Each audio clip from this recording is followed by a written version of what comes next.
Callao Boca. Amigos, tengan ustedes muy buenas tardes.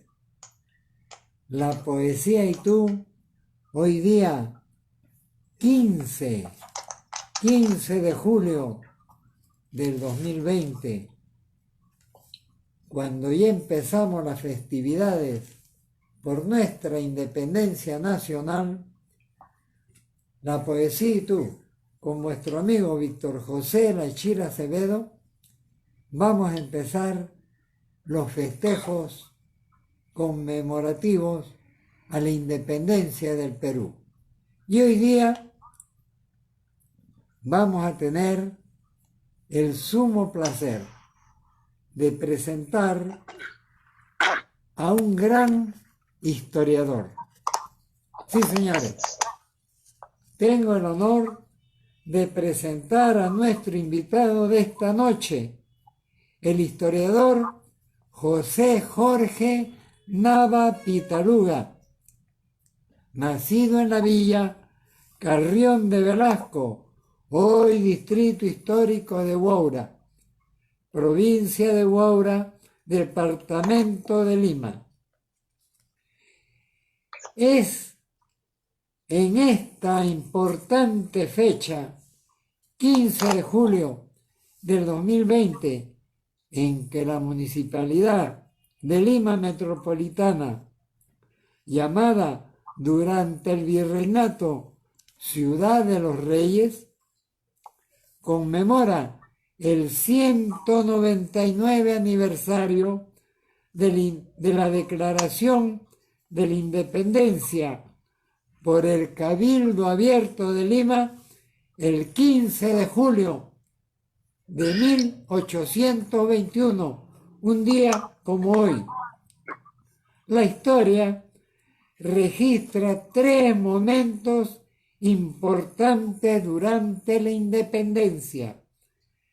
El 15 de julio de 1821, declaración de la independencia por el Cabildo Abierto de Lima.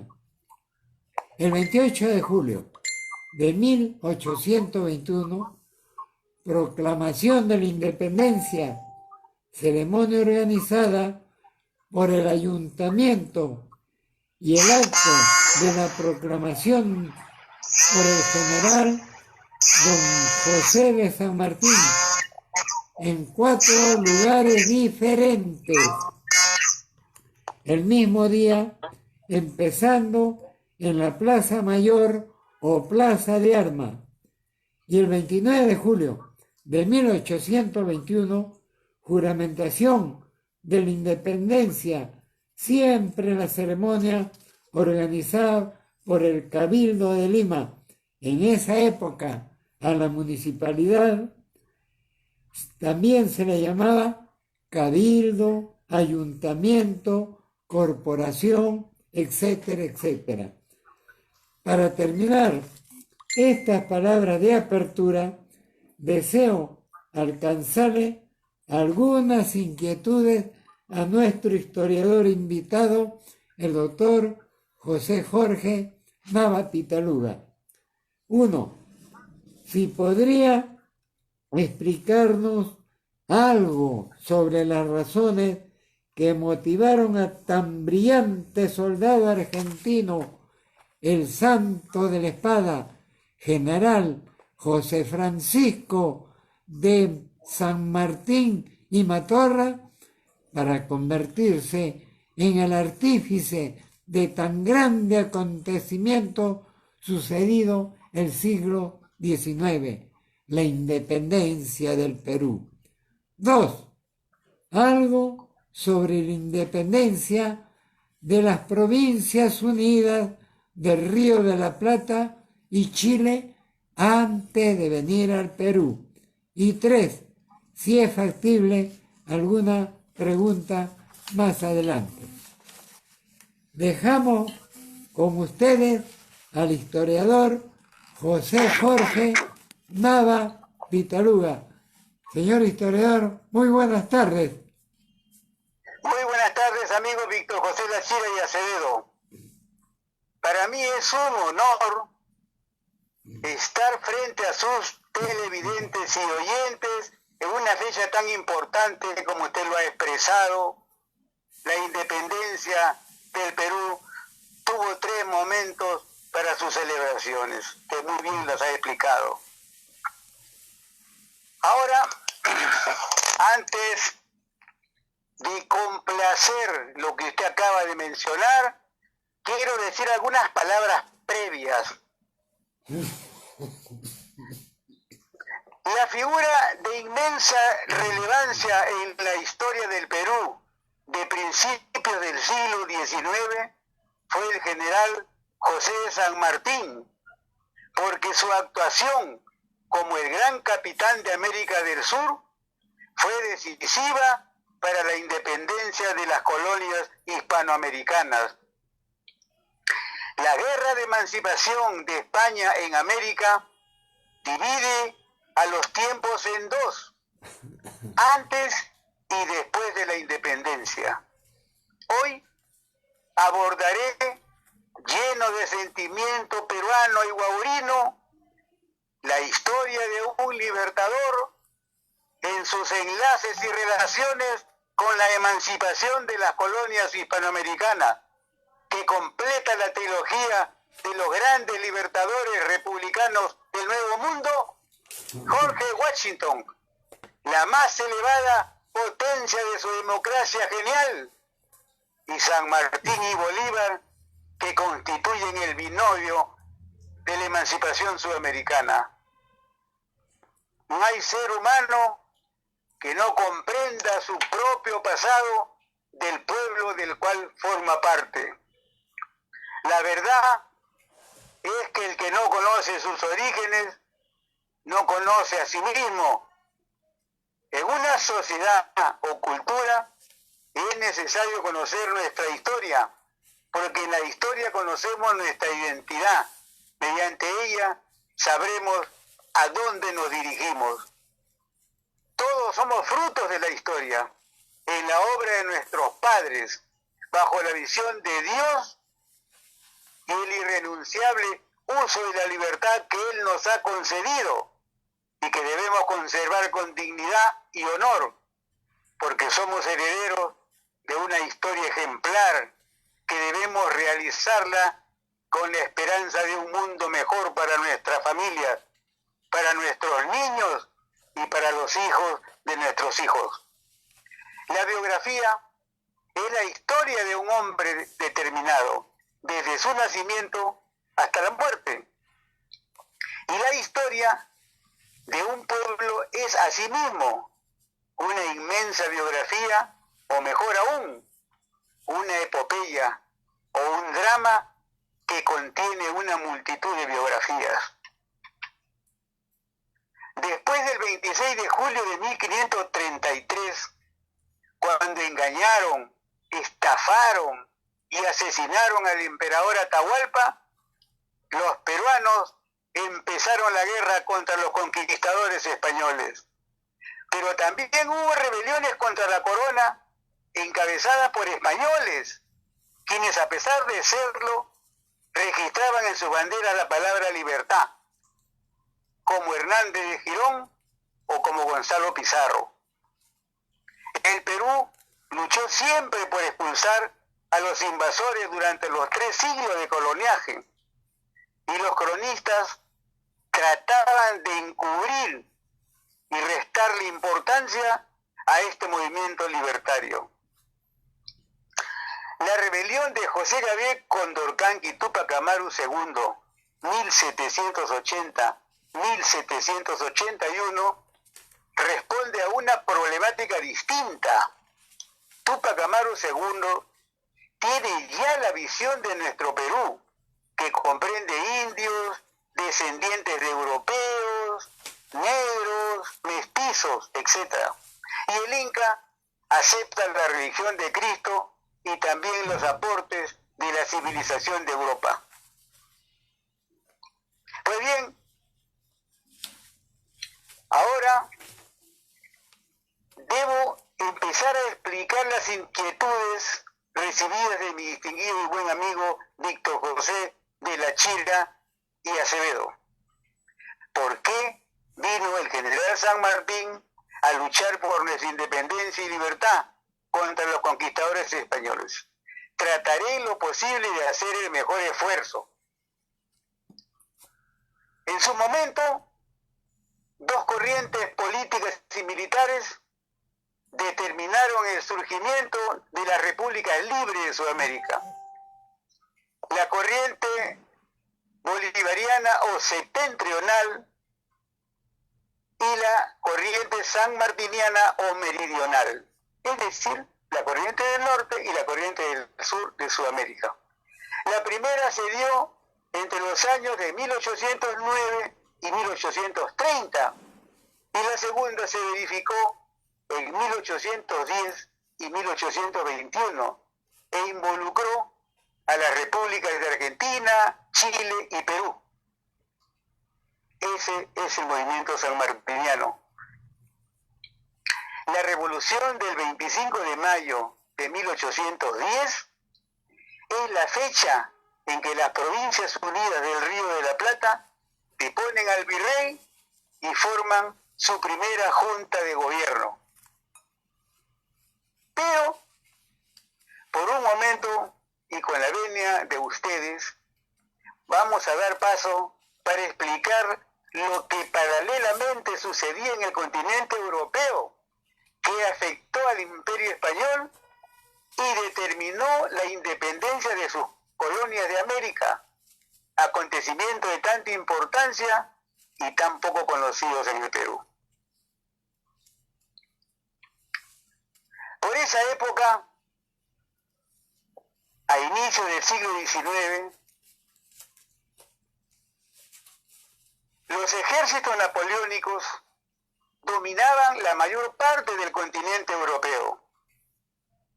Pero ante las constantes batallas por sus ideas expansionistas, sus tropas y su flota naval no estaban en condiciones de intentar un desembarco en las islas británicas al no tener la cantidad y calidad de buques suficientes para enfrentar con éxito a Inglaterra. Eso sucedía en 1805. No habiendo podido vencer a los británicos militarmente, Napoleón impuso el bloqueo sobre las mercancías británicas con el propósito de arruinar su comercio. Portugal, una de las naciones que no se plegó al bloqueo, razón por la cual Napoleón buscó una alianza con España para invadir a Portugal. Debido a la debilidad militar española en el momento, tras la pérdida de parte de su armada en la batalla de Trafalgar, firmó un tratado con Napoleón en la ciudad de Fontainebleau, en Francia, en la que se permite a Napoleón entrar en España con su ejército para derrotar a Portugal y cerrar las rutas comerciantes de Inglaterra, que era su principal enemigo por su poderío que tenía. Napoleón jamás pudo con los ingleses. Tras cruzar la frontera española y ocupar la capital portuguesa, sus tropas ocuparon varias ciudades españolas, lo que generó una rebelión popular que dio inicio a la guerra de independencia española entre las tropas francesas y España, en la que tuvo un rol fundamental la lucha de las guerrillas. El 17 de marzo de 1808 se produjo el motín de Aranjuez, que provocó la caída de Manuel Godoy, que fue su secretario favorito, que prácticamente todo el mundo decía que él es el que reinaba, que él es el que gobernaba. Asimismo se produce, en 1808, la abdicación de Carlos IV y la subida al trono de su hijo Fernando VII. Igualmente, el 23 de marzo, la vía de Madrid es ocupada por las tropas francesas que conducía el mariscal Joaquín Murat, que a la sazón era cuñado de Napoleón. y fue recibido por Fernando VII como aliado, confiado que Napoleón cumpliría el Tratado de Fontainebleau. A su vez, Napoleón convoca al rey Carlos IV, a su hijo Fernando y a la esposa del rey, doña María Luisa de Parma. En esa reunión que convoca Napoleón, tuvo como resultado de ellos la abdicación del trono del rey Carlos IV y Fernando VII a favor de Napoleón el 5 de mayo de 1808, tras la cual Napoleón cedió la corona a su hermano José Bonaparte y mantiene prisioneros al monarca español, su esposa y su hijo. A José Bonaparte le decían Pepe Botellas, ese era su apodo, porque le gustaba estar pegado a la etiqueta del alcohol. Ahora, explicado lo que sucedía en forma paralela en el continente europeo que tanto daño le hizo a España, volvamos a Buenos Aires. Las colonias hispanoamericanas siempre fueron consideradas como la propiedad del monarca, como una posesión de la corona, según la capitulación de Toledo, celebrada entre los reyes de España y Francisco Pizarro en 1529, donde ustedes recordarán, porque eso sí nos han enseñado hasta la saciedad, Pizarro hizo un viaje previo por América y llegó hasta Panamá, pero por falta de recursos, de buques, de hombres, de dinero, de comida, etcétera, tuvo que regresar y buscar un auspiciador, y fueron de los reyes. En esa época no estaba Carlos I de España y Carlos V de Alemania. Estaba solamente Isabel, su esposa Isabel de Portugal, y sus asesores. A ella le explicó Pizarro todo lo que habían vivido y subrayó que lo que faltaba conquistar, ese territorio abundaba mucho oro. La reina se ilusionó, les ofreció costear los gastos de una próxima expedición. Y le dio la mayor responsabilidad a Pizarro, luego a Almagro y al cura Hernando de Luque.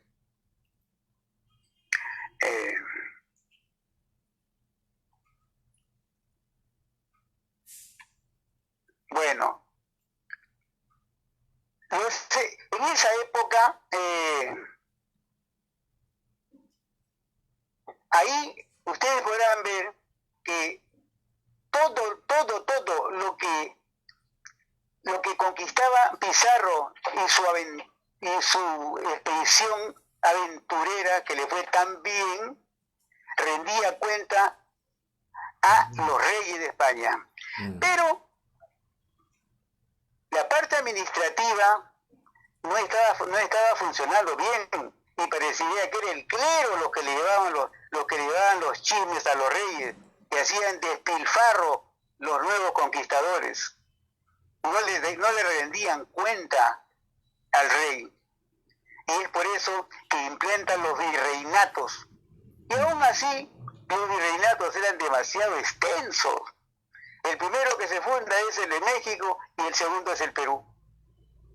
Uno fue en 1539, que es México, el otro en 1542, que fue el de Perú, o Nueva Castilla. En México se llamaba Nueva España. A Perú pertenecía Chile, Argentina, Bolivia, Guayaquil, qué sé yo, es difícil de controlar. Bueno, entonces, al volver ahora a Argentina, ¿por qué se hace la Revolución de Mayo? Si nosotros somos propiedad de los reyes de España y ellos están prisioneros, ya no tenemos dueño. no tenemos por qué hacerle caso, por qué obedecerle a los virreyes, porque ellos no son nuestros dueños. Y ahí fue donde empieza esa efervescencia por la independencia. Y empieza pues Buenos Aires, deponiendo al virrey y formando su primera junta de gobierno. El mismo año de 1810 lo sigue Chile, el 18 de septiembre. Depone Chile la Capitanía General, depone al capitán general y forman su junta de gobierno. Y así las colonias van preparando cómo independizarse. No hay que olvidarse que los virreyes, todo lo que ellos recaudaban, se lo enviaban al rey. Y cuando querían hacer alguna obra, por ejemplo, una iglesia, cualquier obra grande que era necesaria, tenían que pedirle autorización y también los recursos. Para engrosar sus tropas, le mandaba más soldados, le mandaba más barcos, le mandaba todo lo necesario para seguir creciendo. Pero a partir de 1808, del 5 de mayo, en que el nuevo rey de España es José Bonaparte, ya no tienen esos recursos y los virreinatos fueron debilitándose. Voy a adelantarme un poco. Cuando la expedición libertadora llega al Perú, llega con 4.000 y pico de soldados. Y el virrey y Lima tenía 23.000. No hay punto de comparación. Sin embargo, San Martín parece que fue un enviado del Supremo Creador que con ese ejército nos libertó. Entonces, bueno, por eso sucedía en 1810. Chile y Argentina empiezan a acomodarse y a acostumbrarse con su nuevo sistema de gobierno, eran otros. Y eso, como en todas partes, trajo como consecuencia las diferencias de unos con los otros. Unos estaban de acuerdo, otros no estaban de acuerdo. Y eso trae pues guerras intestinas y tantas cosas. En esas circunstancias, en 1811, el teniente coronel José Francisco de San Martín y Matorras, a la sazón un tremendo soldado del ejército español, pide a las autoridades españolas que le den licencia porque necesitaba viajar a Perú. Documento que consigue, y con la ayuda del embajador inglés en Cádiz, consigue embarcarse a Londres a los 14 días. En Londres permanece muy pocos días, muy pocos meses, porque él sale en septiembre. Ahí conoce a mucha gente americana esperando su turno para viajar a América, entre ellos Carlos de Alvear, un joven soldado que después fue presidente de Argentina, muy amigo de él. Él incluso se hospedó en Londres en una casa de Alvear, ahí se encontró con Andrés Bello, venezolano, ahí se encontró con Chilaver, con Manuel Moreno, que su hermano integró el primer triunvirato en Argentina, y una serie de soldados, muchísimos eran soldados que todos querían ir a su patria para luchar por su independencia. Y es así que San Martín llega al puerto de Buenos Aires el 9 de marzo de 1812 y fue recibido con las atenciones que merecían los recién llegados. Carlos de Alvear pertenecía a familia adinerada, familia muy conocida, muy influyente, y también se hospedó en su casa, y él lo relacionó con todos los argentinos. Le presentó el triunvirato, donde ahí se quedó San Martín trabajando con ellos durante todo 1812. Pero otro caso que ocurre, y tampoco nos han explicado muchas veces, los españoles, al perder el virreinato de Argentina, que se llamó Virreinato de las Provincias Unidas del Río de la Plata, pues no se quedaron conformes. ¿quién lo va a hacer? ¿Quién se va a quedar conforme de perder tremendas posesiones? Entonces, por la parte alta, por el Alto Perú, empezaron a atacar a Buenos Aires, a Argentina, a fin de poder ingresar de nuevo y recuperar lo perdido. Los argentinos se defendieron poniendo su ejército del norte en la frontera.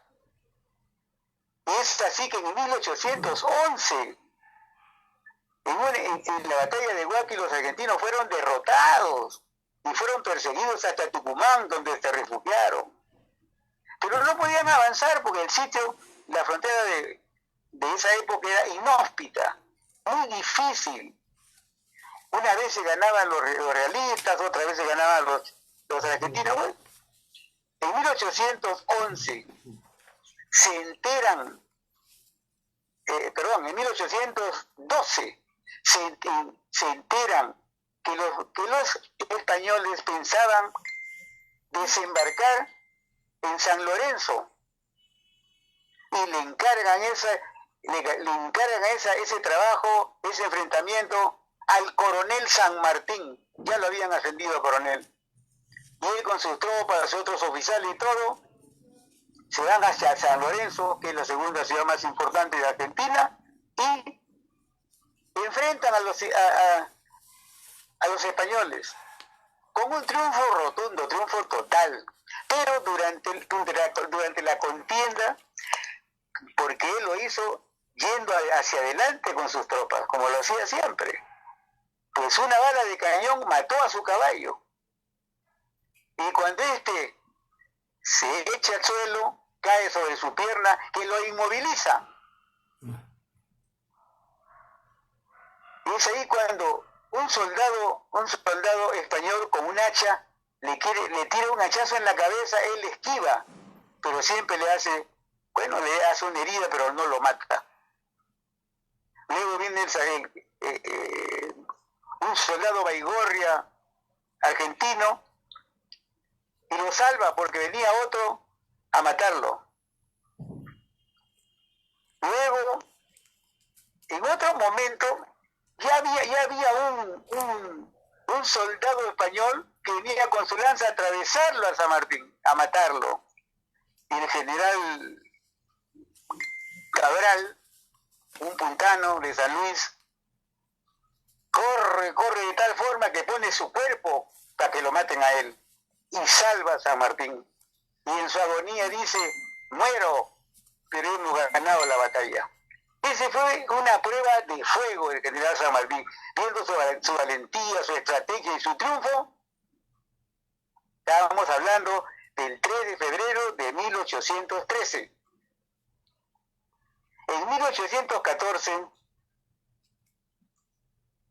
lo nombran a San Martín como jefe de los ejércitos del norte. ¿Qué es lo que pelean acá rato? Durante 4 años se están peleando con los realistas en las fronteras del Alto Perú. Lo mandan a San Martín porque Manuel Belgrano, el que tenía cargo de eso, estaba delicado de salud y pide que lo reemplace. Bueno, ahí está San Martín algunos meses, muy pocos, y se da cuenta, y ahí es donde crea lo que todo el mundo conoce, el famoso Plan Continental, concebido por él cuando estaba a cargo de las tropas del norte del ejército argentino. Dice: este no es el camino para que nosotros consolidemos nuestra independencia. Para que estemos libres para siempre, tenemos que vencer a los realistas en su más fuerte fortín. Y eso está en la ciudad de los Reyes, en Lima.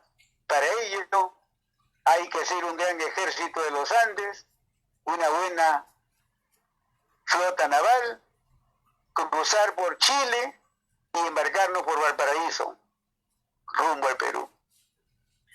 Esas cosas las pensó en 1814.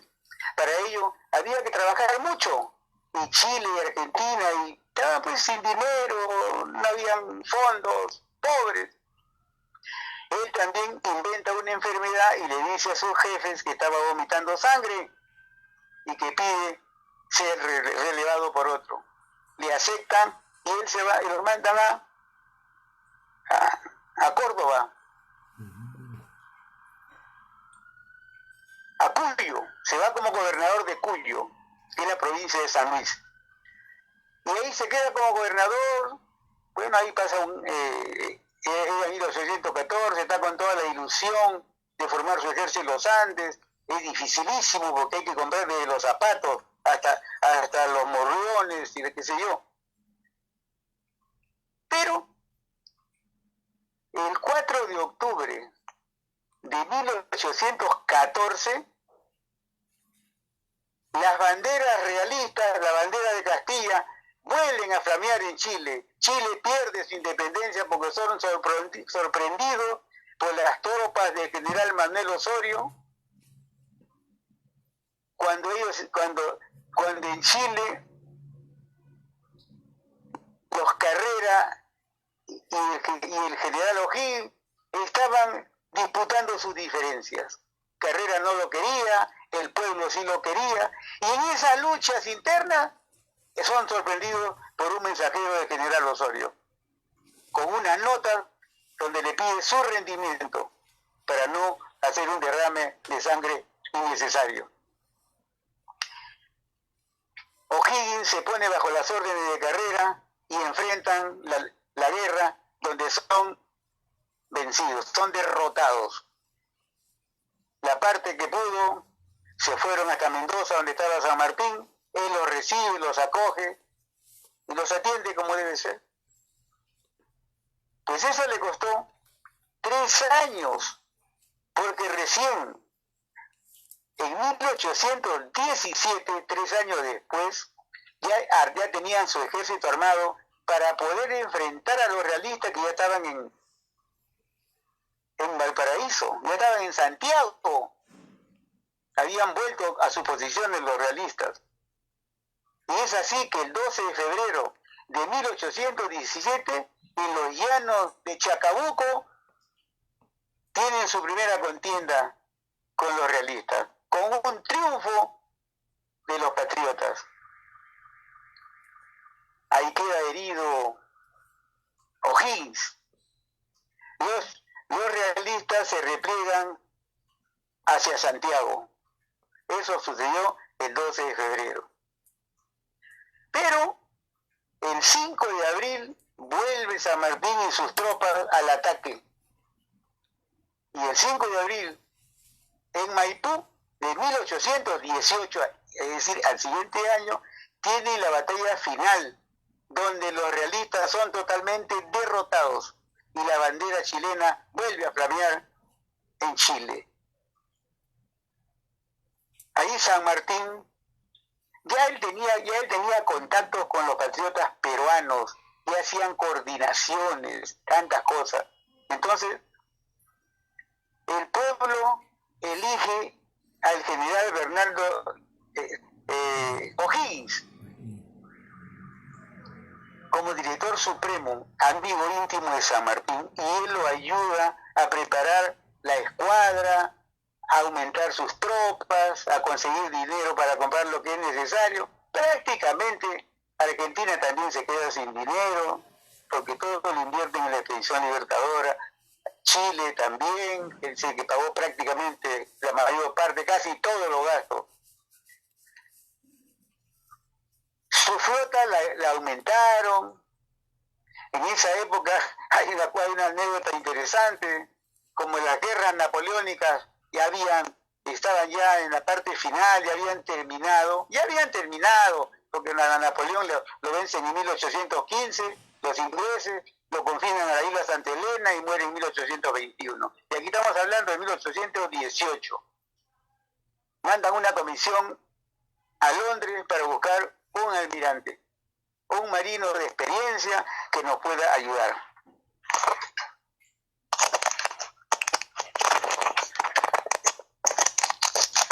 Es ahí que conocen al almirante Cochrane, recomendado por toda la gente, que era un hombre fabuloso en el mar.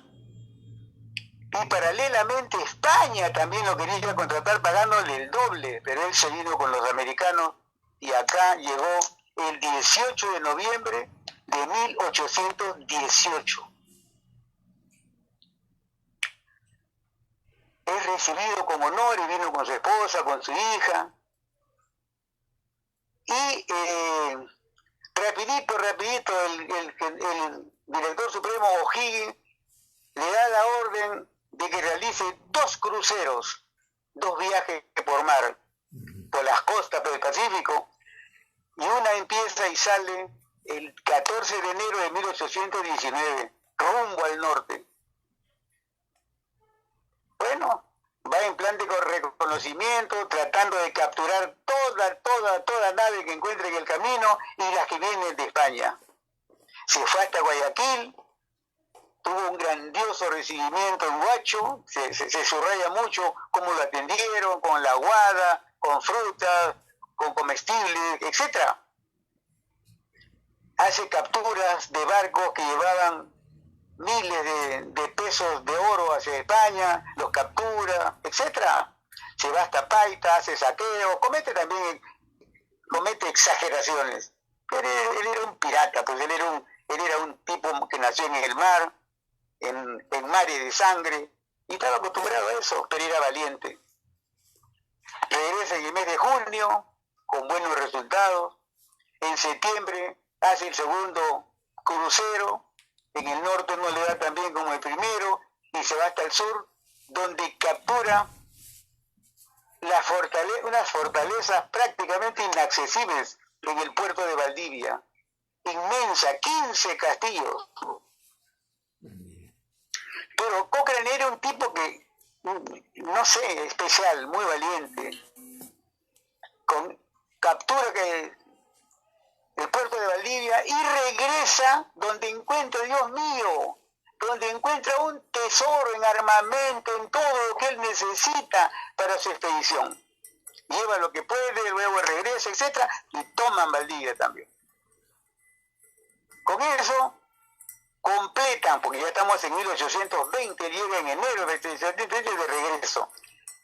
Ya está casi lista la escuadra, la tropa de desembarco. Por supuesto que Cochrane trajo 1.800 marinos ingleses. Él necesitaba conversar en inglés, no en español o quechua, u otros idiomas. Entonces tuvieron que traer, también los peruanos, los argentinos, los chilenos ayudaron. Es así que el día 20 de agosto, cumpleaños de Bernardo de O'Higgins, es la partida hacia el norte, hacia el Perú. Parten el 20 y su primer punto donde anclan es en Pisco, donde llegan el 7 de septiembre, desembarcan a partir del 8 y hacen su cuartel general en Pisco. Ahí estuvieron 49 días. ¿Qué sucede ahí? Al ladito de Pisco hay una hacienda que se llama Caucato. Ahí aumenta sus tropas con 900 negros que consiguió, negros esclavos. Él les ofrecía la libertad si se incorporaban al ejército. Y así fue. El 4 de octubre, el general Juan Antonio de Arenales, con 1.200 jinetes, se va hacia la Sierra Central, donde tiene éxitos en todas partes. Va contactándose con los peruanos, explicándole la razón de su presencia y preguntándoles si estaban de acuerdo con ser independientes. Por supuesto que todos se pronunciaron por la independencia. Ahí están, bueno, el 21 de octubre crea la primera bandera del Perú y el 25 se embarcan y parten el 26 rumbo al norte. Llegan a Ancón el día 30, donde permanecen 10 días. San Martín y la mayor parte de los buques quedan al ancla en la bahía de Ancón. Y Cochrane, con 3 buques que él ya había escogido, en el Callao, frente a las islas de San Lorenzo, lejos del tiro de cañón, porque estaban frente al Real Felipe, que estaba con más de 300 cañones. Él ya tenía un plan premeditado y conversado con el general San Martín: capturar la fragata Esmeralda, el navío más poderoso de los realistas. ¿Y con qué lo hacen? Con lanchas ligeras. Lleva 4 o 6 lanchas ligeras y se van al ataque. Sacan las amarras, las cadenas y todo, y lo jalan y se lo llevan al Cancón. Eso sucedió la noche del 5 de noviembre. Por supuesto, para alegría del ejército libertador, porque después la Esmeralda funcionó como el buque capitana. ¿Me estás escuchando, no? Sí, por supuesto. Ya, ok. Bueno, en Ancón, durante los 10 días, aparte de la captura de la fragata Esmeralda, hay otra noticia tan importante. Llega la goleta Alcance de Guayaquil, donde trae noticias de la libertad de la provincia de Guayaquil, que en esa época pertenecía al virreinato del Perú, y trae prisionero al general Juan Pascual de Olivero y Olavarría, y su corte, ¿no? Su entorno, todos venían prisioneros. San Martín quería conocerlo porque ya tenía referencias de él, y lo invita a un almuerzo. Durante el almuerzo, el general Juan Pascual de Olivero y Olavarría le dijo: yo he sido gobernador, intendente temporal en Guayaquil, pero hoy que estoy frente a usted, soy su prisionero en propiedad, y usted puede disponer de mí lo que crea conveniente. San Martín le dice: usted no es mi prisionero, usted es mi invitado de honor, y a partir de este momento usted es libre y puede elegir el camino que mejor le parezca. Y le dijo: mi esposa es peruana, mis hijos son peruanos, yo también soy peruano, me quedo en el Perú. Más adelante cuenta la historia que ocupó un cargo importante en el puerto del Callao. Bueno, suceden esas dos cosas. La goleta Alcance se regresa a Guayaquil, y San Martín, el día 9 de octubre, parte nuevamente rumbo al norte, donde llega el 9 de noviembre y desembarcan el día 10 en la apacible y bellísima bahía de Huacho, donde los pescadores y todo el pueblo corrieron a contemplar un espectáculo nunca visto, pero largamente esperado. Los pescadores aderezaron sus barquichuelos y se acercaron a los buques para ofrecer su servicio. Bueno, entre el 10 y el 12 desembarcan las tropas y todo lo que tenían que desembarcar.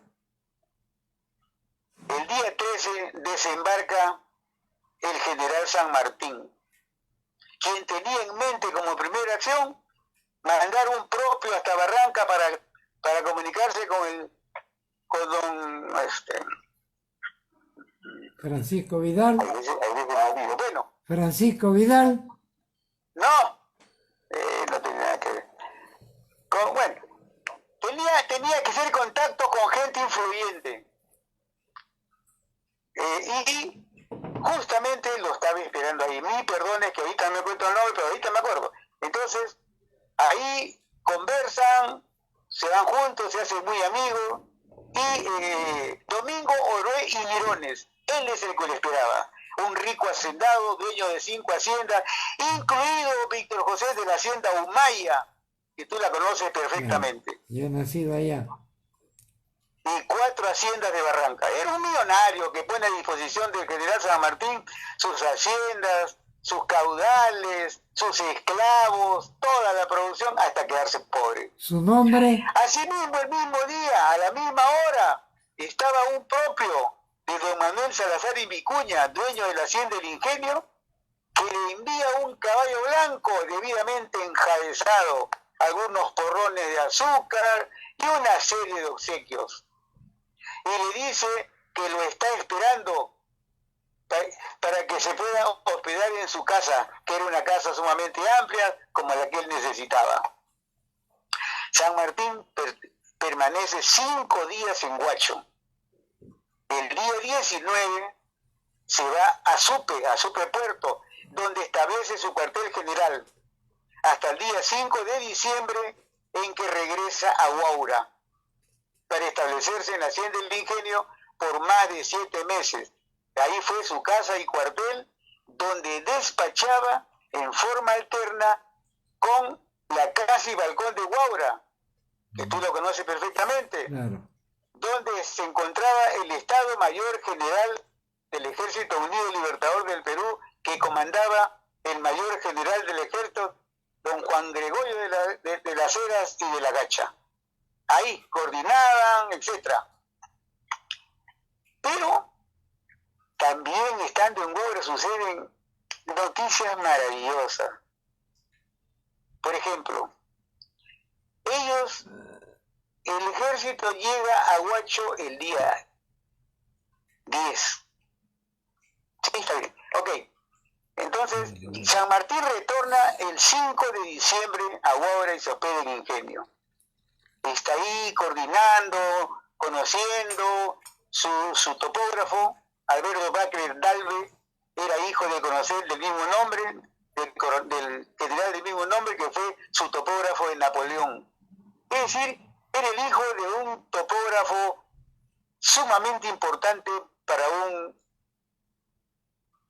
conquistador, para un libertador, para un ejército.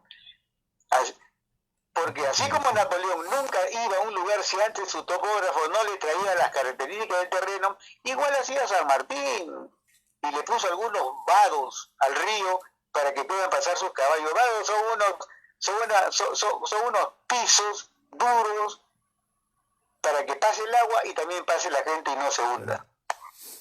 La ubicación era inmejorable. Pasan los días cuando de repente llega un propio de Juan Antonio Álvarez de Arenales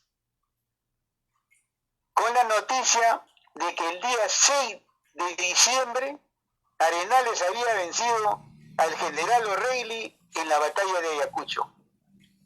Había destrozado el ejército y a él lo traían prisionero. En esa época, Santa Cruz, el boliviano Santa Cruz, que después fue presidente del Perú y después fue, etc.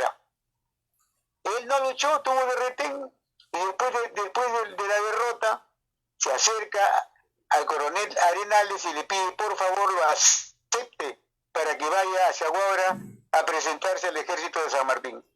Él le acepta y lo reciben y le respetan su grado.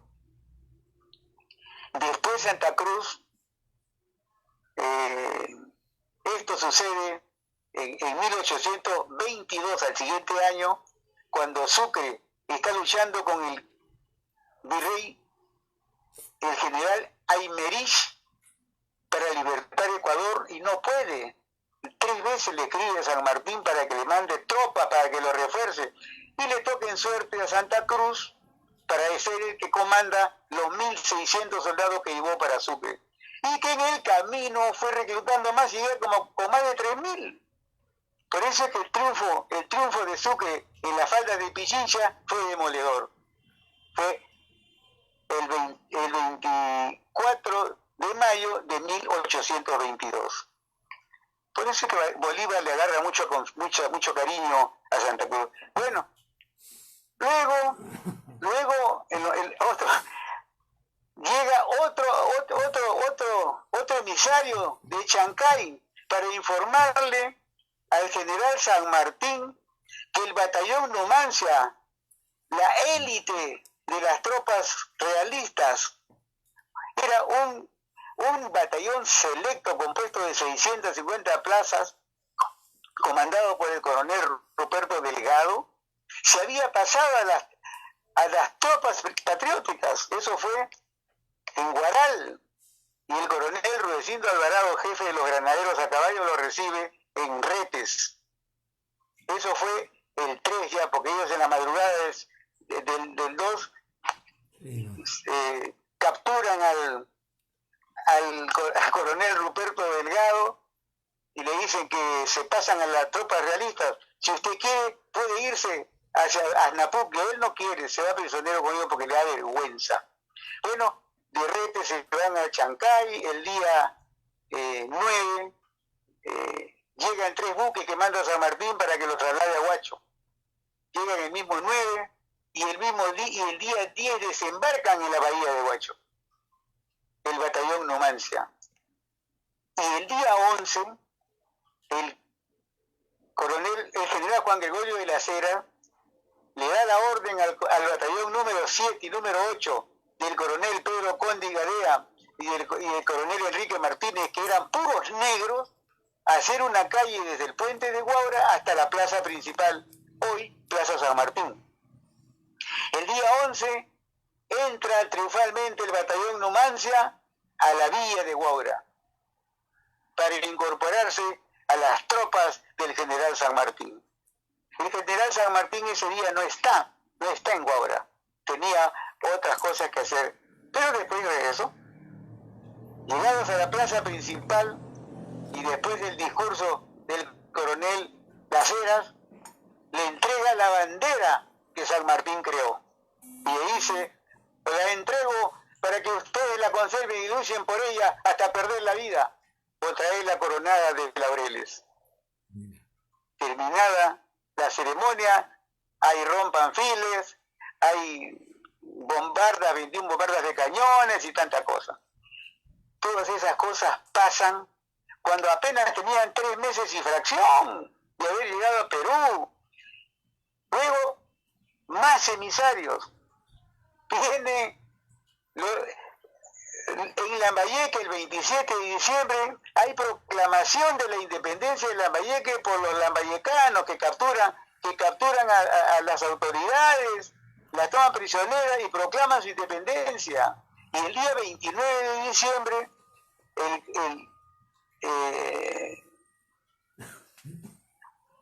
Trujillo también proclama su independencia. El marqués de Torre Tagle era el gobernador intendente hasta Guayaquil.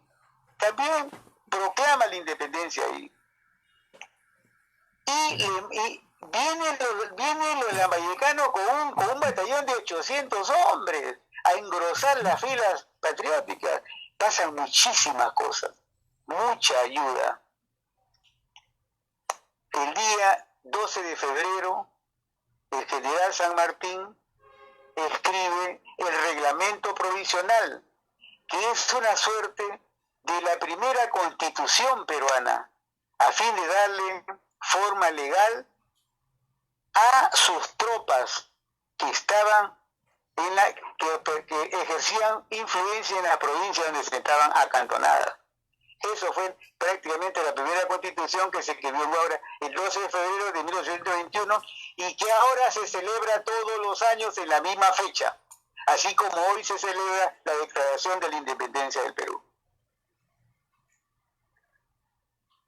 El 29 de enero hay una noticia negra para los realistas y para nosotros beneficiosa. El teniente general José de la Serna depone al virrey Pezuela, y él es el nuevo virrey. Bueno, esas cosas sucedían. Luego hay una serie de proclamaciones en Huamanga, en Huancayo, en Tarma, Dios mío, en Ancash, en Piura, todas las provincias donde iba Álvarez de Arenales, estaban de acuerdo con que querían la independencia, porque ellos estaban en coordinación. Una de las razones para que venga Cochrane en 1819 está viendo las proclamas que de Chile mandaban. Bueno, pasa el tiempo y San Martín es invitado por por el virrey La Serna a tener una reunión en la hacienda Punchauca. La hacienda Punchauca queda en el kilómetro 25 de Lima, camino a Canta. Es una hacienda, se llama Casa y Capilla de la hacienda Punchauca. He tenido el honor de ir, pronunciar discurso ahí, asistir a la ceremonia que se hace ahí, que es el 2 de junio de cada año. Eso lo hace el distrito de Caraballo. En Punchauca tienen un almuerzo entre el virrey en persona y San Martín en persona, cada uno con sus diputados, con sus hombres de confianza, y las tropas lejos de ellos, con toda la seguridad del caso. No se ponen de acuerdo porque para San Martín toda conversación con los realistas era como punto primero la independencia, y ellos no aceptaron eso. Terminó el almuerzo, dijo que le iba a contestar y no le contestó. Él estaba con su nave anclada frente al Callao, hasta que el día 6 de julio, exactamente el día de mi cumpleaños, el virrey La Serna abandona Lima. Ahora les explico por qué abandona Lima. Ya el teniente general Canterac se había ido con 2.000 soldados y La Serna se va con 3.000 y le deja Lima a un viejito, al marqués de Montemira, un viejito buena gente, porque los hospitales tenían más de 3.000 soldados enfermos. En esa época, en el verano, hubo una peste endémica desde Guayaquil hasta Chile, hasta el sur de Chile, donde San Martín algunas veces, cuando estaba hospedado en Ingenio, tuvo muertes hasta de más de 100 soldados en un día. Y él también tenía en peligro su vida. Tuvo una semana en cama. Como ahora no había medicamentos, no había cómo curarse. Pero hicieron de tripas corazón, mandaban gente a Lima con urgencia y conseguían. Habían patriotas que colaboraban.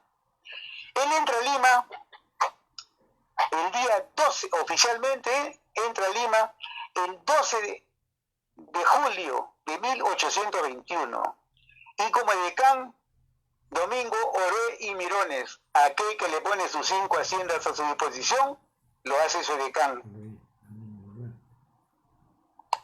Los limeños recibieron a San Martín prácticamente, pues, con una alegría en su corazón y en su barriga, porque habían aparecido por las calles cantidad de mendigos, los hospitales enfermos que tampoco podían atender a los enfermos por falta de alimentos, la gente pudiente, los pobres, y los pobres no recibían ayuda de España, por dos razones: por los conflictos que él tenía allá, y del rey, y también porque Cochrane era el amo y señor del mar. Toda embarcación española que por su mala suerte venía al Perú, él la capturaba y las incorporaba a su flota. El virrey ya no soportaba tanto reclamo de la gente que vivía en Lima. Por ejemplo, alimentos de la sierra no podía entrar porque las montoneras que luchaban a favor de San Martín no les permitían salir. Ni salir, ni entrar nada para Lima. Prácticamente estaban de hambre, no tenían nada de nada. Entonces ellos coordinaron con el general San Martín. Antes y ahora siempre la autoridad más importante en una ciudad son los municipios. El municipio de Lima se compró el lío y coordinaba con San Martín a fin de que los independice, que era la razón de su viaje. Coordinaron y prepararon como punto número 1, tan importante como la proclamación, primero que el pueblo se pronuncie si está de acuerdo con la independencia. Para ello había que hacer una sesión solemne, invitar a la gente más importante y también al pueblo, a fin de que con su firma ellos acepten, que ellos corroboren, confirmen que están de acuerdo con la independencia. Y así sucedió un día como hoy, El 15 de julio hubo sesión solemne. El doctor Arris, una eminencia en la oratoria, explicó a todos las razones de todo lo que están haciendo y por qué nos convenía. La gente se agolpaba, todo el mundo quería firmar. Ese día no se pudo terminar. Y quedaron en que el libro, donde todo el mundo estamparía su firma, y estaría toda la semana abierta para los que querían ir. En esa sesión se confirmó que Lima quería la independencia. Le llevaron su copia al general San Martín y que el día 28 sería la proclamación. Nuevamente el Cabildo es el que realiza todos los preparativos para que se hagan buenas ceremonias como se hacía en la época de los virreyes. Exactamente igual. Ponían tabladillos en la plaza de armas, etc. La proclamación de la independencia en Lima se hace el 28 de julio de 1821 a las 10 de la mañana y la proclamación de las augustas palabras se hace sobre un tabladillo que se hizo frente a lo que es Palacio de ahora, pero no es Palacio de esa época, frente a Palacio.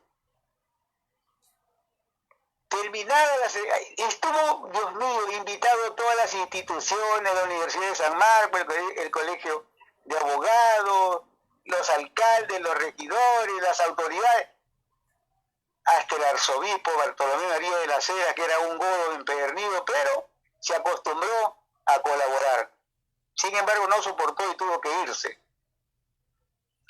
Terminada la ceremonia, que fue grandiosa, incluso dicen que la gente, cuando el marqués de Montemira llevaba la bandera, porque había sido elegido como el hombre ideal, el más probo de todo, para que se le entregue a San Martín, que ya estaba en el tabladillo, la gente como quería besarla, tocarla, se arrodillaba, y de tanto manoseos hasta la rompieron. Tuvieron que mandarla surcir. Bueno, termina la ceremonia, bajan del tabladillo, y esta proclamación se repite en 3 plazas más. La segunda plaza es en la Plaza La Merced. Frente a la iglesia de La Merced hay una plaza pequeña. Ahí fue la segunda proclamación. En los barrios altos. ¿Perdón? Los barrios altos. No, en el Girón de la Unión. Ah, La Merced, ya. En el Girón de la Unión está la iglesia de La Merced. Ya. Luego, de ahí, nuevamente con su comitiva, se fueron a la iglesia Santa Ana, que está en la Plaza Italia. Ahí también habían levantado otro tabladillo y fue la tercera proclamación. Terminada esa proclamación, la cuarta fue en lo que es la Plaza del Congreso, que es exactamente la plaza que ahí existe. Bolívar.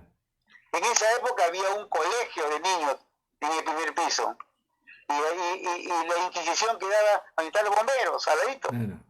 Bueno, luego de ahí se fueron a Palacio, al brindis y a todos los... Al siguiente día, 29, fue la jura de la independencia. Igualmente, el arzobispo, el virrey Bartolomé María de las Heras hizo la misa por tercera vez y tantas cosas. Hubo la juramentación, se estrenó la fórmula del juramento, etc. Y en las noches, baile en la plaza de un municipio. Quiero subrayar que explicar la proclamación es maravillosa, pero sumamente larga. En uno de mis libros donde la inserto, me ha costado 60 páginas explicar cómo fue los actos de proclamación desde la declaración, proclamación y jura. Por eso ahora lo estoy haciendo muy rápidamente. Bueno, el día 3 de agosto, 3-4 días después, Lima necesitaba tener autoridades. Y ustedes se pueden acordar que en un momento a San Martín le dicen el protector del Perú. Precisamente se crea el protectorado el 3 de agosto. El 3 de agosto es el protectorado. Y nombran protector a San Martín. Igualmente, como siempre, unos están de acuerdo, otros no están de acuerdo, unos dicen cosas bonitas, todos dicen cosas horribles, en fin. Pero más, dentro de un momento voy a decir las palabras que él dice, que él repite, que él menciona antes de irse. Luego, el 8 de octubre, ya les he explicado que el 12 de febrero se hizo el reglamento provisional en Huaura, que es una suerte de constitución, pero no fue tan completo. Estando en Lima, el 8 de octubre, crea el estatuto provisional más completo. Esa es como una segunda carta magna. Luego, él piensa en formar la república. En diciembre hace las convocatorias, pero no tiene éxito. En mayo, nuevamente, no se realizan. Y él en julio tiene que irse a Guayaquil porque ya tenía un compromiso con Bolívar en tener una conferencia, donde tampoco se llega a buen puerto, porque Bolívar dice que él no puede viajar al Perú mientras no tenga el permiso del Congreso de Colombia y tantas mentiras. Incluso San Martín le dijo que viaje y él se pone bajo sus órdenes. Aún así no quiso Bolívar. Él se regresa desilusionado en agosto. Llega en agosto y se encuentra con la mala... entonces hace los preparativos con el municipio para formar el Congreso, hay elecciones, unas elecciones pues como las de Venezuela fue porque no habían votos, no había experiencia. Sin embargo, se consiguen. Igualmente, explicar por escrito el primer Congreso Constituyente es lindo, precioso, fabuloso. Hay diputados ecuatorianos, colombianos, chilenos, argentinos, peruanos, Dios mío, de toda es un abanico de países. Pero eso fue el día 20 de septiembre de 1822. Ese día fue la sesión del primer Congreso Constituyente. Ese día se forma la República del Perú. Ese día San Martín asiste y entrega el cargo y la banda de protector. Da su discurso y se retira donde él vivía. Él vivía en la Magdalena, frente al municipio actual de Pueblo Libre. Ahí está el Museo Arqueológico, Histórico y no sé cuánto, geográfico del Perú. Ahí vivía él, porque esa fue la casa de Pezuela, del virrey Pezuela. Después fue de San Martín y después fue de Bolívar. Bolívar estaba hospedado ahí, ya cansado de tantas cosas que se decían de él, y al final hasta lo trataban mal algunas personas, otros como él se me decían muy bien. Pronuncia su discurso, hace algunas proclamas, y aquí le voy a repetir una que me gustó mucho. Él dice, antes de irse a la Magdalena, dice: en cuanto a mi conducta pública, mis compatriotas, como en lo general de las cosas, dividirán sus opiniones. Los hijos de esto darán el verdadero fallo. Y hoy día el Perú y todo el mundo han dado su verdadero fallo. Él ha sido el artífice del más grande acontecimiento sucedido en el Perú en 1821, en el siglo XIX. Y la Magdalena, estando ya ahí, porque esa noche partía, ya tenía su buque que le esperaba en Ancón para llevarlo a Buenos Aires. Ese día hay una serie de emisarios que van a cada rato a dejar, ese día lo hacen, le dan el título de generalísimo de las armas del Perú.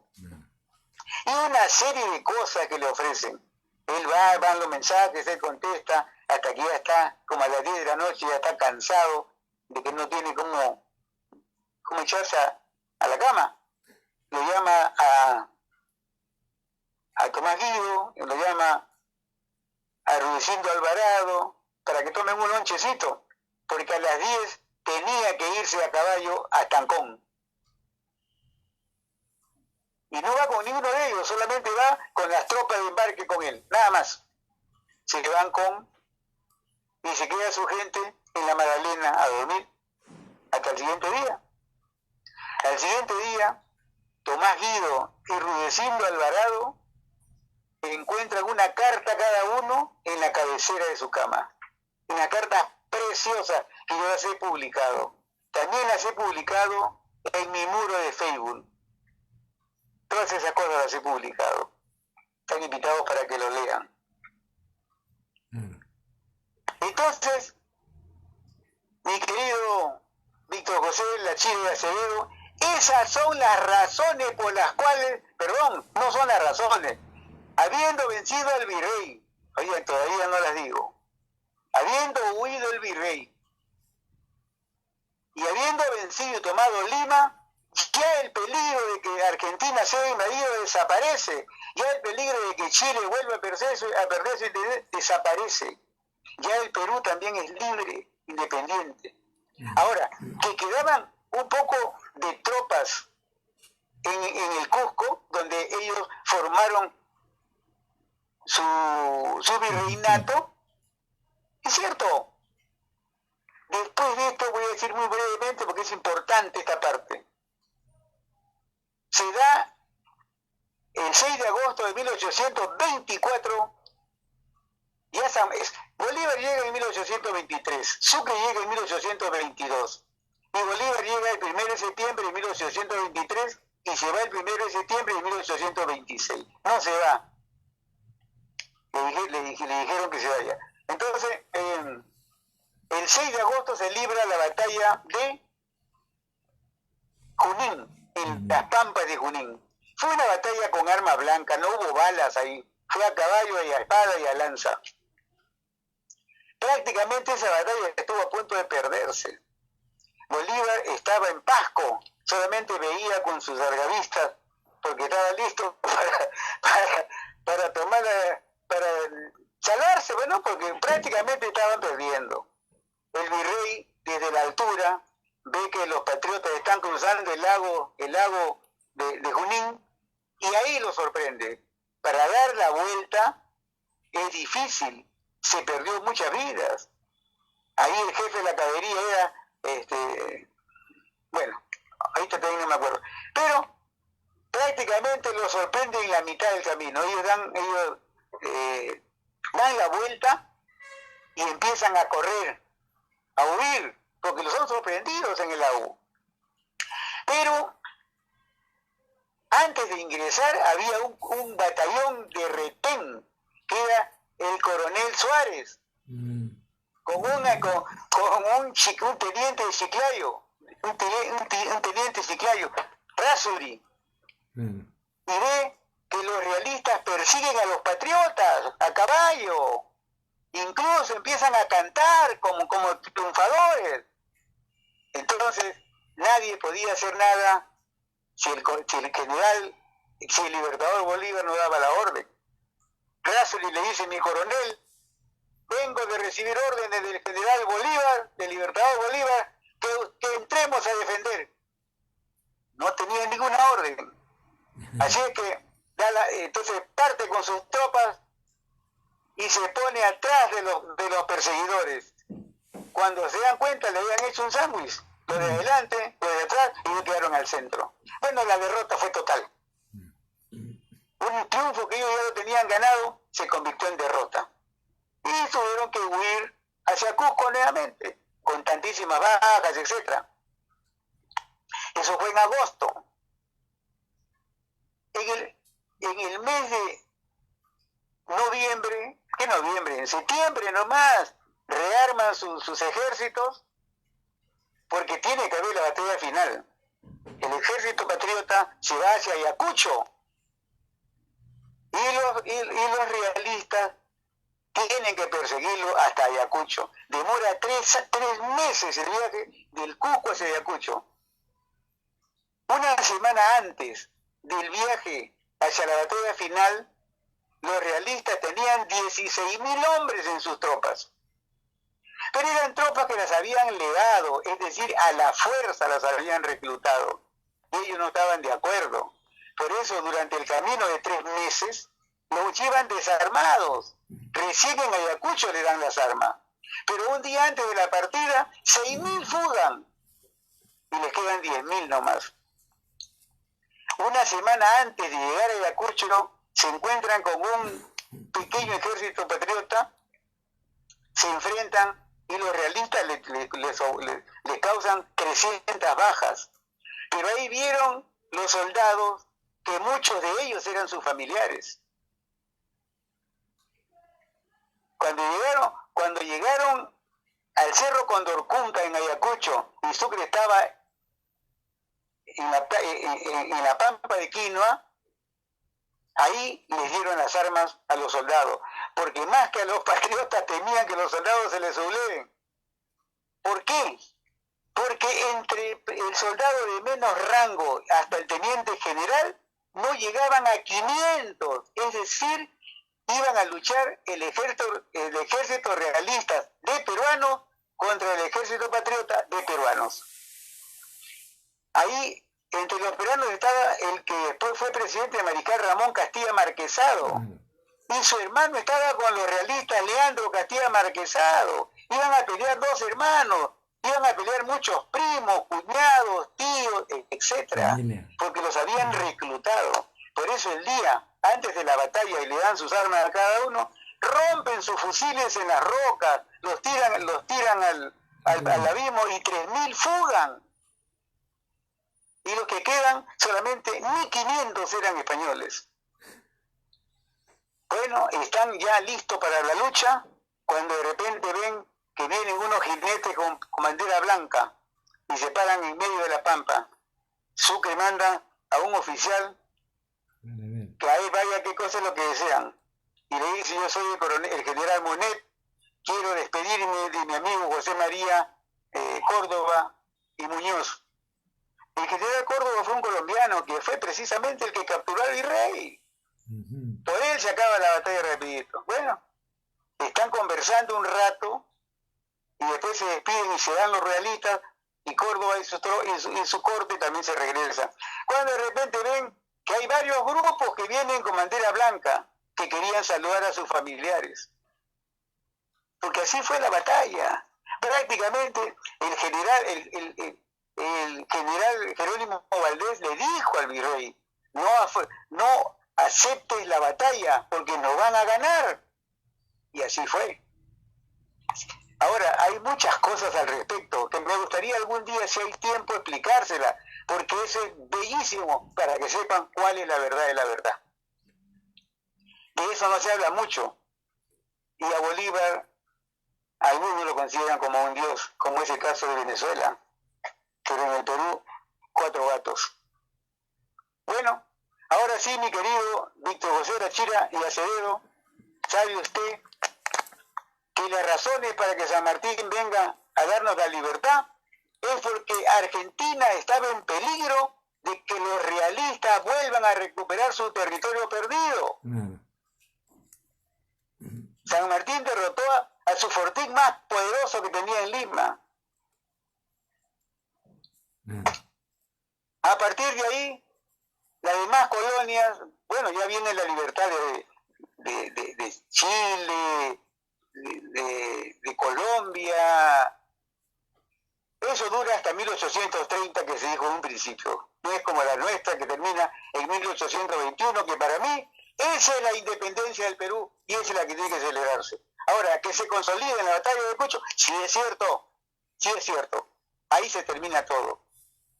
Pero hay muchas cosas que hablar, la lengua me pica, mejor digo, señores, ahorita puedo decirles que la mayor parte de lo que tenía que explicarles se ha cumplido. Muy bien. Yo tenía para hablar 2 horas, el doctor recién va 1 hora y media. Si es que alguna inquietud tiene, claro que sí, Víctor José Táchira y Acevedo, estoy a sus órdenes para resolverle alguna inquietud, alguna pregunta, algo que usted quiera que agregue. Doctor José Jorge Nava Pitaluga, ¿dónde y por qué se le llamó el Santo de la Espada? Bueno, el Santo de la Espada, eso se lo puso Ricardo Rojas. Es un argentino, historiador y escritor. Precisamente el libro se llama El Santo de la Espada. Por Y es esa en honor a razón. San Martín. Bien, dígame, el ejército de San Martín, ¿por quiénes estaba compuesto? ¿Argentinos, chilenos? ¿Quiénes vinieron en la expedición libertadora? Aquí hay una cosa jocosa. Por ejemplo, Martín Jorge Guise era inglés. Él era marino y había luchado contra las tropas napoleónicas. Pero era pues un marino después de asalariado, era un mercenario. Y así como un taxista, no tenía pues dónde trabajar y él era dueño de un buque. Y enterado de la revolución de las colonias hispanoamericanas, él se viene hacia Argentina y viene en su buque. Precisamente cuando el Ejército Unido Libertador del Perú necesitaba aumentar su flota y se la ofrece en compra, se la pide en compra y Guise le dice: se la vendo con una condición, que me contraten como capitán de la misma nave. Todos le aceptan y se viene y engrosa la oficialidad de la escuadra. Una cosa. Bueno, ahora en cuanto a qué nacionalidades hay inglesas, hay francesas, hay americanas, chilenas, argentinas, uruguayas, etcétera. Claro, era una mistura. Hay ¿qué cosa? Colombianas, Claro. colombianas, ecuatorianas, por ejemplo, ay, Dios mío, el primer presidente que se fundó de Perú fue ecuatoriano. Claro. Fue de Cuenca. También hubieron una cantidad bastante numerosa de soldados de raza negra. ¿De dónde? De raza negra. No entiendo bien la última palabra. De raza negra. Ah, por supuesto. También acá es una bonita pregunta porque me permite que les explique. En el verano de 1821 hay una epidemia desde Guayaquil hasta el sur de Chile que mermó los ejércitos realistas y los ejércitos patriotas y mucha gente. Era una peste endémica. Ahora, según dicen, he leído algunos libros, que a los únicos que no le hacía efecto eran los negros. Entonces, cuando viene San Martín y sus tropas, le he dicho en su momento que tenía días, cuando había la peste, tenía días que se le morían, una vez se le murieron hasta 120 soldados en un día. Se estaban quedando solos, por eso es que los americanos trajeron 800 soldados, los trujillanos, los piuranos, ellos son los que más han colaborado en soldados. ¡Qué valentía! ¡Qué patriotismo! Por eso le llaman el... Pero también... Los negros no necesitaban zapatos, no les hacía nada la peste, eran fuertes, eran mejores jinetes. Para la independencia de Trujillo el 29 de diciembre de 1820, San Martín le manda 100 negros. Lo manda en un buque 100 negros sin zapato, pero bien armado y con su caballo. Ya, doctor, pero hay algo... Sacan 900. Ellos son los que refuerzan a los que no eran negros, que iban... Además, San Martín trajo desde Argentina el ejército 7 y 8, comandado por Pedro Conde y Gadea y Enrique Martínez, que eran de puros negros. El 7 y el 8, que el día que el batallón Numancia hace su ingreso a Huaura, ellos forman una calle desde el puente hasta la plaza principal de Huaura. Ya, ¿Te das Una, cuenta? Pero ayudaron bastante, una ayudaron mucho pregunta. al ejército patriota. Eh, Porque se perdía, en cada batalla, en cada enfrentamiento perdía, pues, claro. gente, y necesitábamos Doctor, recursos delante, papa, comían trigo, y estaban bien alimentados. Venían a la costa, le daban pejerrey, le daban lorna, se morían, no aguantaban. Por eso que habían bastantes negros, mi querido Víctor José. pero una pregunta. San Martín tuvo su cuartel general en Huaura y la gente del valle de Huaura, desde Sayán hasta Huaura, también participaron en la gesta emancipadora. ¿Por qué no figura? No solamente de Huaura hasta Sayán. Hay el caso de una señora que se viene desde Jaén, más allá, se viene con 2 hijos caminando, se demoró una semana para llegar a Huaura y entregar sus hijos al Ejército Libertador. Todo el mundo quería participar, pero los negros de manera especial porque adquirían su independencia. Doctor, pero del Valle de Sayán, del Valle de Huaura, no figura ningún héroe que haya sido reconocido. Por ejemplo, en Supe tenemos a Francisco Vidal, hay 13 combatientes. Bueno, hay una cosita sobre Francisco Vidal, a quien lo admiro, lo respeto y lo quiero mucho. Francisco Vidal, San Martín en Huacho le da el título de primer soldado del Perú. Primeramente el Perú no existía, la República del Perú no existía. San Martín ha venido a luchar por colonias que eran esclavos. Claro. No habían autoridades peruanas, eran sirvientes, dormían en las calles.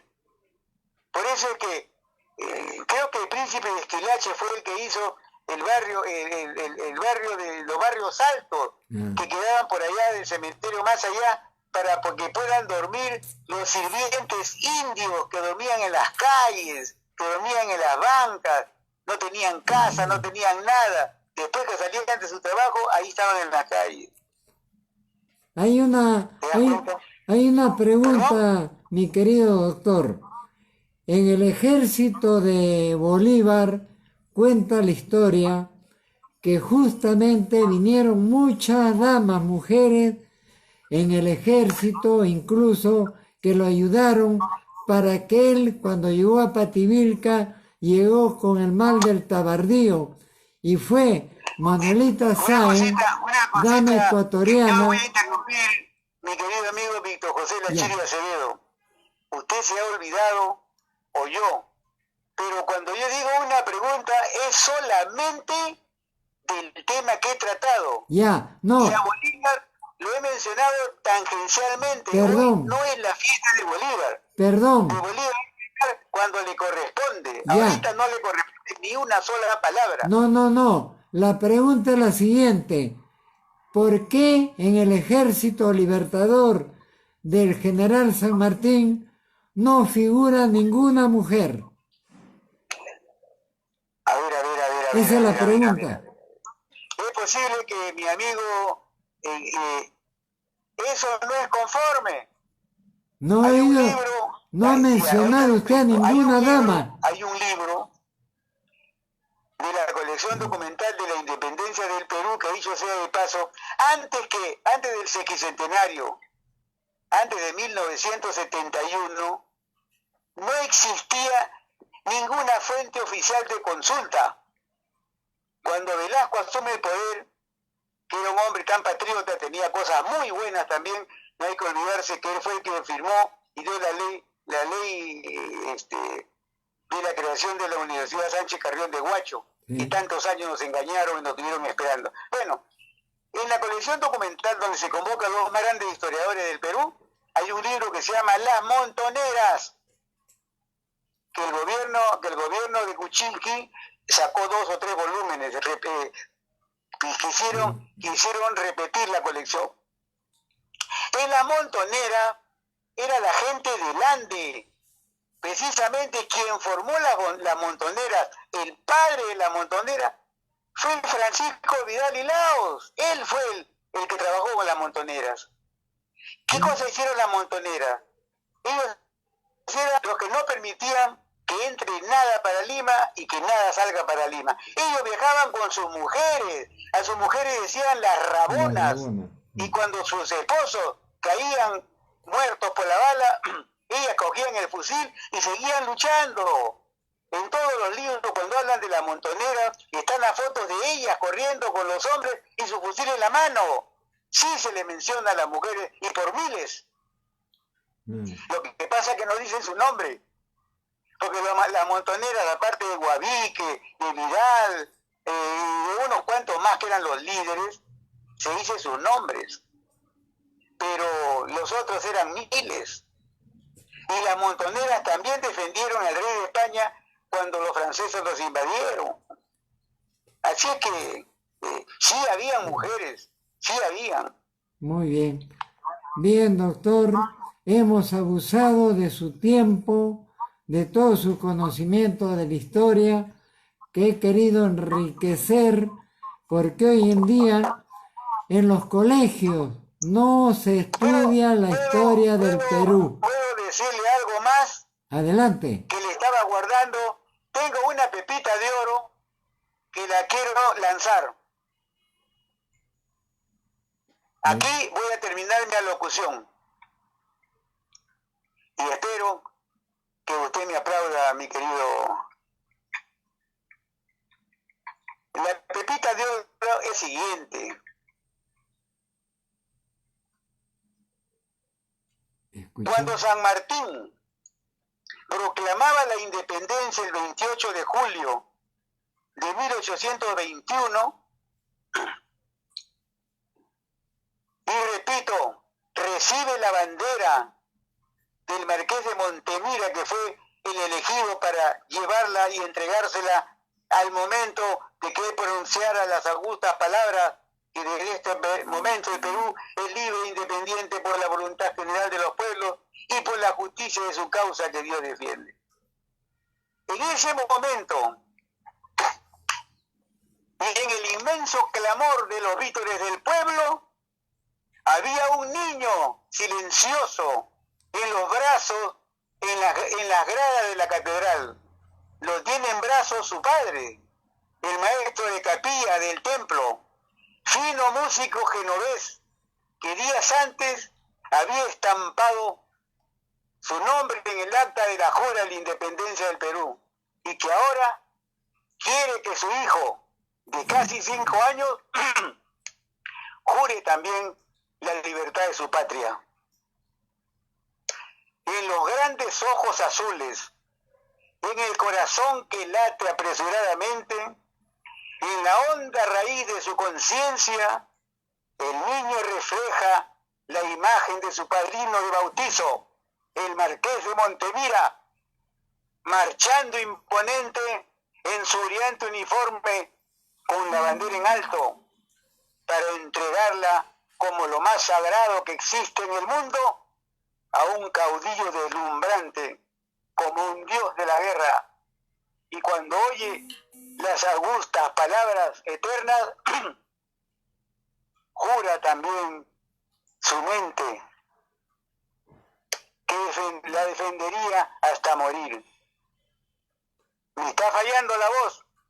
Muy bien, eso es muy Una vida más interesante. tarde se señalaría como Día de la Bandera el día de la muerte de ese niño de aquel entonces, que se llamaba Francisco Bolognesi Cervantes, héroe de la epopeya de Arica.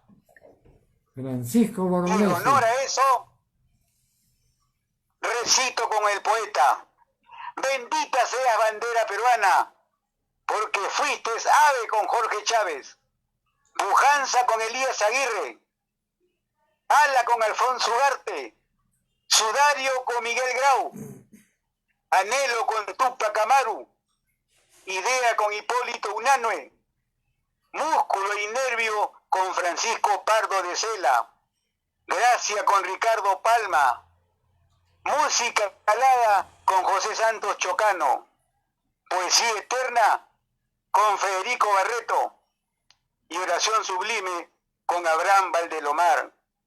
Benditos sean los que siguen tus colores, te adoren de rodillas y sueñen con tu grandeza. Benditos sean los que te aman sobre todas las cosas, los que sacrifiquen por ti a sus padres y a sus madres, a sus hijos y a sus hijas. Benditos sean los que te entreguen cuanto les pidas. Bandera peruana, hija de San Martín, nieta de Manco Cápac, madre de Grau y Bolognesi, en la hora de la libertad, aquí en este suelo sanmartiniano, bajo la paz del cielo claro, ante la cruz de la religión y ante la espada del heroísmo, te hago el voto de mi vida y te saludo. Bendita sea la bandera peruana. Muchas gracias. El doctor José Jorge Nava Pitaluga, en esta gran disertación sobre la libertad de la independencia en el Perú. ¿Cómo no vamos a sentirnos orgullosos de nuestra historia? ¿Cómo no hemos de seguir dándole los conocimientos a la juventud y a la niñez?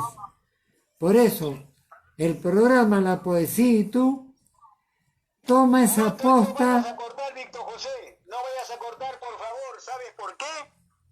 Porque cada vez que haces uso de la palabra, me acuerdo de cosas importantes. En esta ocasión, para que lo sepa el pueblo peruano, para que lo sepan los padres de familia, para que lo sepan todos. Cuando yo estudiaba primaria, secundaria y superior, a mí me enseñaban me enseñaban historia del Perú con el libro que escribía mi distinguido y gran amigo, el doctor Gustavo Pon Muso, con quien tuve el honor de compartir y repartir durante 13 años seguidos como miembro del Consejo Directivo del Instituto Sanmartiniano del Perú, sede nacional de Lima. Pues hacen cuatro décadas que ya no se enseña el curso de Historia del Perú en nuestra patria. Ahora se llama Ciencias Sociales, Geografía, Economía e Historia. Eso es lo que se llama, lo que enseña.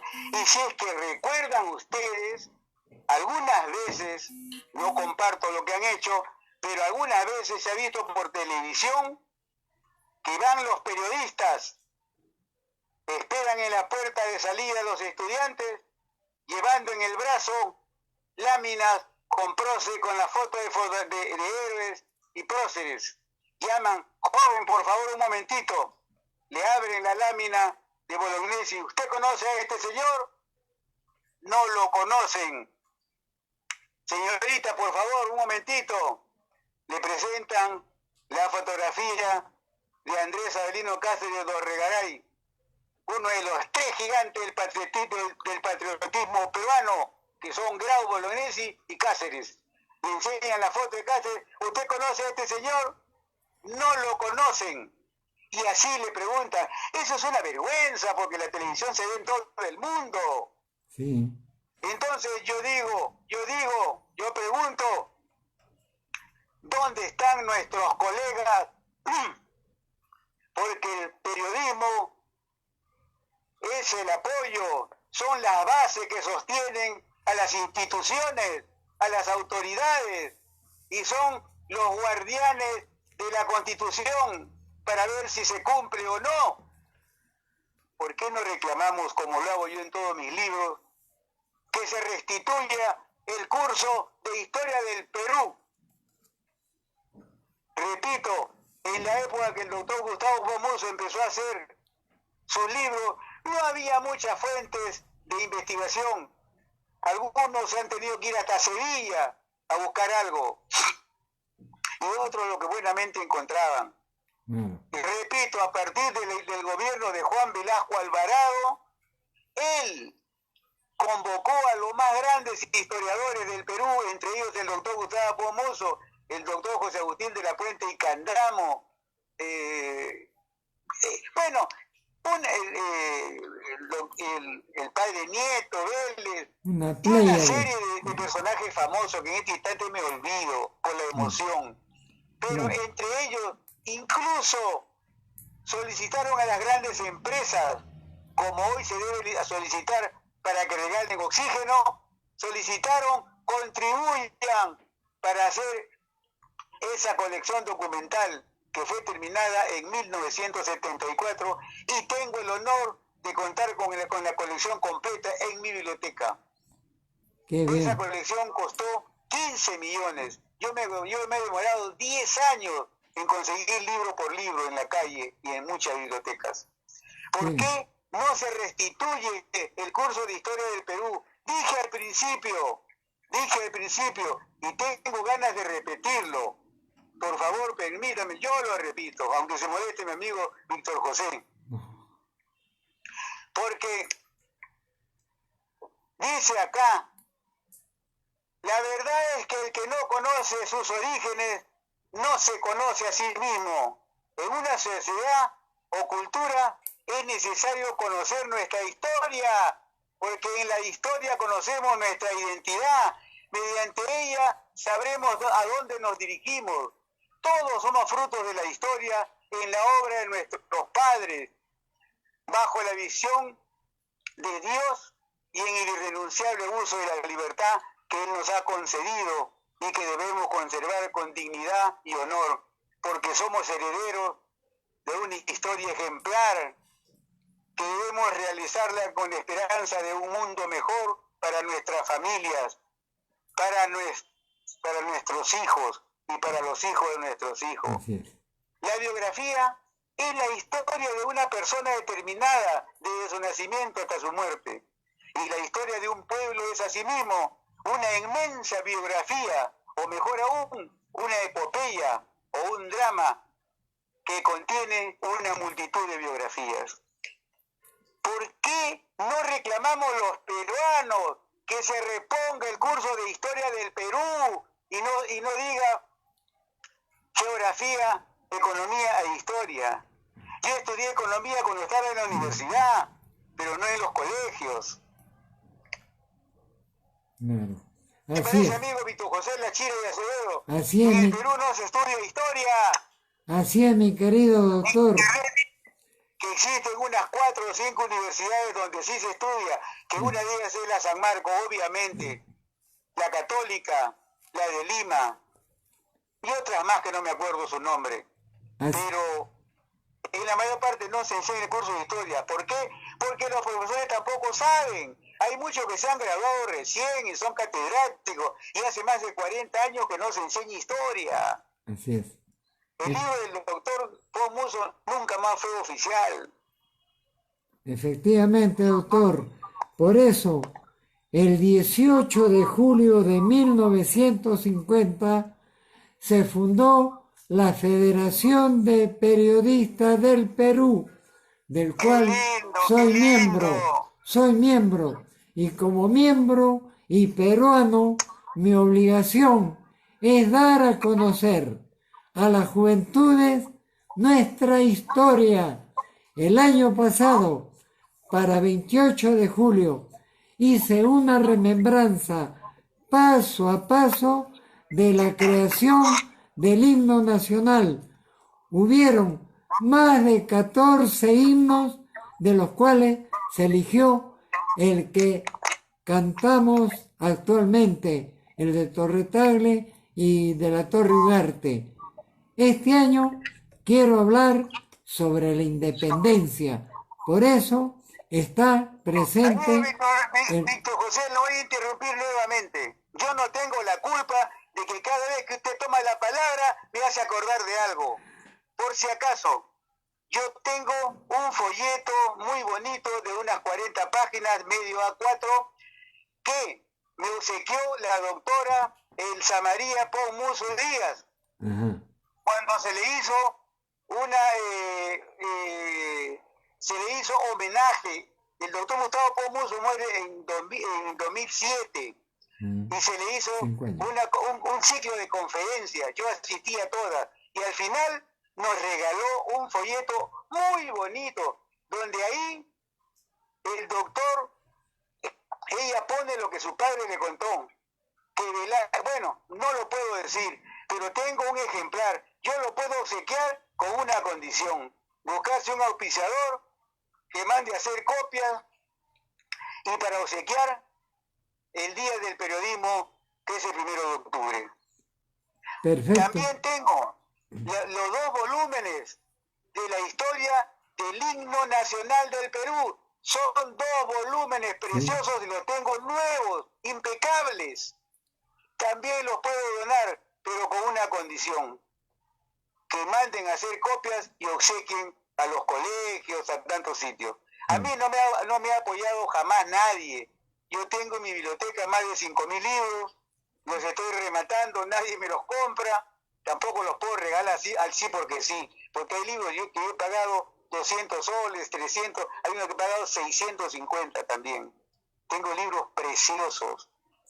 Y pongo y dejo en el espacio histórico, para que los que quieran, para que los que se interesen, no por el negocio, sino para que auspicien a hacer copia de esos folletos que obsequió la hija del doctor Gustavo Pomuso, donde hace algunas revelaciones importantes.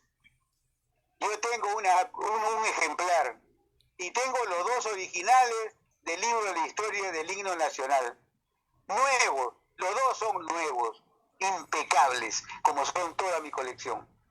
Ahora sí, ya no quiero interrumpirlo más a mi distinguido y buen amigo Víctor José Lachira y Acevedo, y decirle que he cumplido hasta con el horario. Se han cumplido 2 horas. Usted tiene la palabra para que cierre esta ceremonia. Muchas gracias. Muchas gracias, doctor Nava. Por haberme dado esa oportunidad de expresarme ante mi pueblo, ante mi patria, en una fecha histórica en que empieza la independencia de nuestra patria, con la declaración jurada, la declaración de la independencia. Gracias. Muchas gracias, doctor Nava. Quijote de la poesía. Por eso, como le decíamos, el 18 de julio de 1950 se fundó la Federación de Periodistas del Perú. Yo soy miembro de ella y a mucha honra todos los años trato de propalar en este humilde programa todo lo que es nuestro sentir patrio. ¿Para qué? Para crear identidad, porque muchos peruanos no tienen identidad, porque no conocen su historia. Conocer su historia es crear identidad, porque ni los futbolistas siquiera salen a la cancha como sale un mexicano, un jugador de otro país, que salen a romperse porque le falta identidad. El peruano debe tener identidad, y la identidad se forja desde la niñez, desde los colegios. Esa es nuestra labor de los comunicadores sociales. Y en este aniversario, en el 70 aniversario de nuestra gloriosa Federación de Periodistas del Perú, va mi saludo fraterno a todos mis hermanos periodistas y al doctor Ángel Sánchez Dueña, presidente de la misma, para que sigan por ese camino recto de limpieza, de honestidad, de transparencia. Todo se dice la verdad, duela a quien duela. Y nosotros, como peruanos, debemos dar a conocer los valores de nuestro querido Perú. Amigos, este ha sido... Hay que olvidarse que el periodismo es la verdad de cada día. Es así. Amigos, este ha sido... Muchas gracias, mi abrazo fraterno y amigo sincero. Muy bien, este ha sido el programa La Poesía y tú. Vuestro amigo Víctor José La Chira Acevedo, el día de mañana a las 6 de la tarde, como lo hemos prometido en el programa mañana 119 de esta cuarentena, seguiremos luchando por el engrandecimiento de nuestro querido Perú hasta que la fuerza y Dios lo permita. Fue José La Chira Acevedo quien se despide de ustedes y le dicen: ni un día sin poesía, pero tampoco sin historia. Por eso, cuiden al niño, protejan al niño. El niño peruano es el futuro de nuestra sociedad. Muy buenas noches.